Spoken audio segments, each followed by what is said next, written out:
Os peitos pequenos eram um sucesso na Idade Média. Pois é, seios pequenos eram o auge da beleza, e quem tivesse a sorte de ser assim, era cortejada por todos.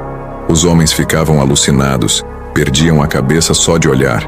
As mulheres de peito grande? Essas viviam sofrendo.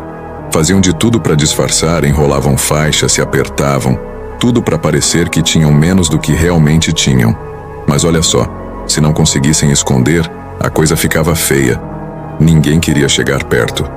Para eles, mulher com seio grande era logo taxada de mulher da vida, sem chance de ser levada a sério.